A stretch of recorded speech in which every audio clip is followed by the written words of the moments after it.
Sr. Presidente. Começo naturalmente por saudar o Sr. Presidente da Direção, o Sr. Timóteo Macedo, bem como o membro da Direção Nacional responsável pela delegação de Beja, Alberto Matos, a quem desde já aproveitamos para agradecer os contributos que nos trouxeram e algumas das preocupações, sendo que em muitas delas o PSD naturalmente se revê e agradecer aquele que vai sendo o trabalho da Associação Solidariedade Imigrante, porque de facto temos-nos deparado com situações em que os nossos imigrantes se encontram em situações particularmente vulneráveis. Relativamente à problemática que aqui nos traz, que é a problemática destes diplomas que tem a ver com o trabalho forçado, mais especificamente com o regime laboral das empresas de trabalho temporário, bem como o regime contraordenacional que lhes pretende imputar, e nomeadamente aquela que é a solidariedade e a responsabilização em cadeia dos diversos atores que participam nesta relação de trabalho, especificamente pensada para o caso dos trabalhadores migrantes, por se considerar que tem uma particular desproteção. Naturalmente que o PSD, aliás, já o deixou bem claro nos debates que realizamos a propósito desta matéria, o PSD é contra todos os tipos de exploração laboral,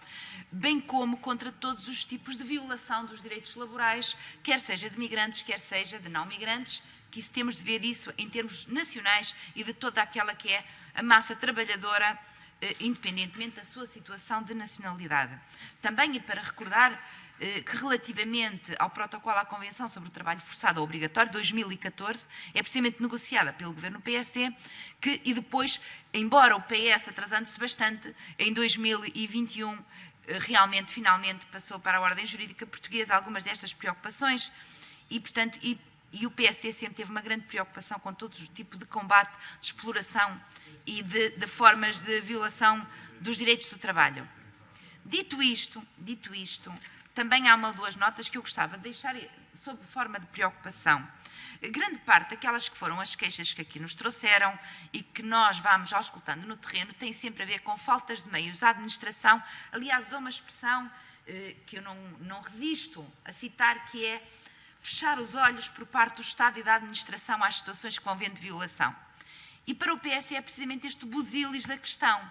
É um fechar dos olhos, é a falta de meio, é a falta de fiscalização. É o tempo que medeia por falta de agentes no terreno que fiscalizem efetivamente o exercício do trabalho, quer seja na agricultura, quer seja noutros setores, para que as leis sejam cumpridas e os direitos dos trabalhadores também.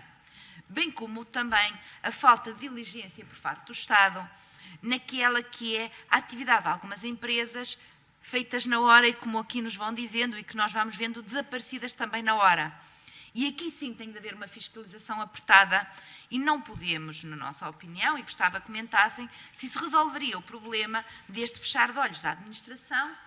naquela que é a aplicação efetiva das leis, porque nós já temos um ordenamento jurídico que é daqueles dos mais protetores que existem em termos da União Europeia. E os mais rígidos em termos de legislação laboral, assim diz a OCDE e dizem todas as organizações internacionais. O problema resolve-se com a rigidificação das leis ou resolve-se com atuação efetiva no terreno, fiscalização efetiva no terreno, meios no terreno para que estas violações sejam evitadas e, quando há violação, haja meios efetivos para que as entidades que prevaricam vejam as suas atuações responsabilizadas e vejam também os direitos destes trabalhadores serem efetivamente sejam efetivamente protegidos e os seus créditos pagos. Porque há aqui uma questão que temos que deixar ficar, que é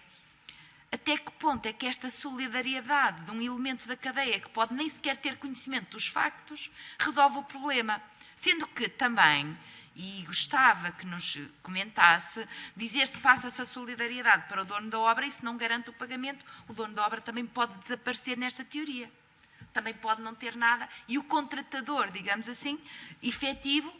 nesta cadeia que se vai gerando subcontratações, que existem em todos os ramos, ou vamos acabar com as subcontratações na prática por excesso de garantismo e excesso de legislação, que em vez de vir garantir e efetivar os direitos dos trabalhadores, nada mais faz do que vir criar uma amálgama de legislação que vem